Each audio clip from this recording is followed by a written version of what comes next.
ಖಂಡಿತವಾಗಿ, ಯಾಕೆಂದರೆ ನಮ್ಮ ರಾಜ್ಯಪಾಲ ಪ್ರಭುತ್ವರು ಮತ್ತು ಅವರು ಹಿರಿಯರು ಅನುಭವಿಗಳು, ಸಂವಿಧಾನ ನಿಯಮ ಮತ್ತು ನಿಯಮ ಎಲ್ಲ ಕೂಡ ಭಾಳ ಚೆನ್ನಾಗಿ ಅರ್ಥ ಮಾಡಿಕೊಂಡವರು ಮತ್ತು ಎಲ್ಲರಿಗೂ ಸಹಕಾರ ಕೊಡೋ ಇದಾಗಿದೆ.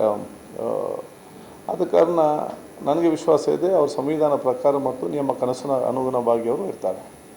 ಈಗ ಸರ್ಕಾರ ಬರೆದುಕೊಟ್ಟ ಭಾಷಣವನ್ನು ಸಂಪೂರ್ಣವಾಗಿ ಓದಲೇಬೇಕಾ ಅಥವಾ ಸ್ಕಿಪ್ ಮಾಡಿದ್ರು ನಡೀತದೆ ಕೇರಳದಲ್ಲಿ? ಅದೇ ಗವರ್ನರ್ ಹತ್ರ ಕೇಳಬೇಕಷ್ಟೇ.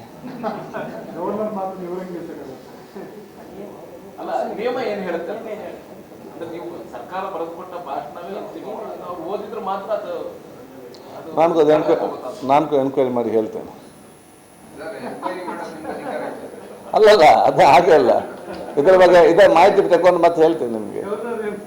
ಈಗ ನಮಗೇನಿದೆ, ಸದನದ ಅಧಿವೇಶನ ಏನು ಇವತ್ತು ನಡೀತದ ಅದನ್ನು ಸಮಾಧಾನ ಮತ್ತು ಸೌಹಾರ್ದತೆಯಿಂದ ಚೆನ್ನಾಗಿ ಅದನ್ನು ನಡೆಸಬೇಕು. ಅದಕ್ಕೇನೆಲ್ಲ ಬೇಕಾ ಆ ರೀತಿ ಎಲ್ಲ ಪ್ರಯತ್ನವನ್ನು ಮತ್ತು ಆ ಒಂದು ಅದರ ನೇತೃತ್ವ ವಹಿಸ್ತೇನೆ. ಸಭಾಪತಿಯವರು ಹೇಳ್ತಾರೆ, ಇಲ್ಲ ಸರ್ಕಾರ ಏನು ಭಾಷಣ ಕೊಡುತ್ತೆ ಅದನ್ನ ರಾಜ್ಯಪಾಲರು ಓದಲೇಬೇಕು, ಅದು ಕಡ್ಡಾಯ ಅಂತ ಅವ್ರು ಹೇಳಿದ್ದಾರೆ. ಅವ್ರು ನಮ್ಗಿಂತ ಅನುಭವಿ ಅಲ್ಲ, ಅವ್ರು ಹೇಳಿದೆ ಕರೆಕ್ಟ್. ಅವ್ರದ್ದು ನಾನು ಅನುಭವಿಸ್ತೇನೆ ಅವ್ರ ಮಾತನ್ನು. ಹೌದು.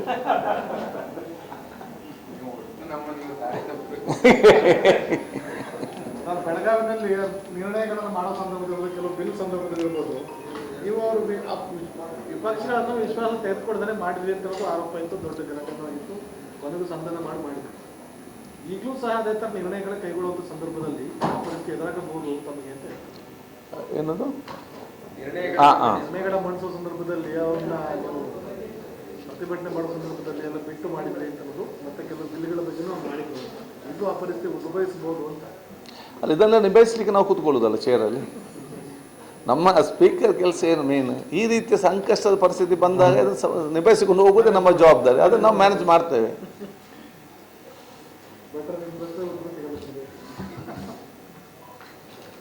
ಬೇರೆ ನಿಮ್ಮ ಸಲಹೆ ಸೂಚನೆಗಳು?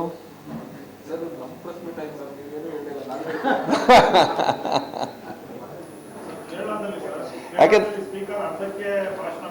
ಅದು ಹೇಳಿದ್ರಲ್ಲ, ಅದು ಕೇಳಿದ್ರು. ಹಾಗೆ ನಾನು ನಿನ್ನೆ ನಮ್ಮ ಯು ಪಿಯಲ್ಲಿ ಕಾನ್ಫರೆನ್ಸ್ ಇತ್ತು. ಸೊ ನಾವು ಕೂಡ ಬೆಳಿಗ್ಗೆ ಬಂದದಷ್ಟೇ. ಇವತ್ತು ಆಲ್ ಇಂಡಿಯಾ ಪ್ರೆಸೈಡಿಂಗ್ ಆಫೀಸರ್ ಕಾನ್ಫರೆನ್ಸ್ ಇತ್ತು. ಅಲ್ಲಿ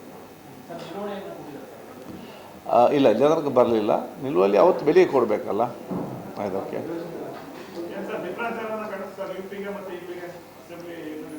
ಯಾವುದು?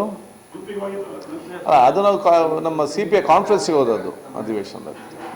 ಚೆನ್ನಾಗಿದೆ, ಗುಡ್.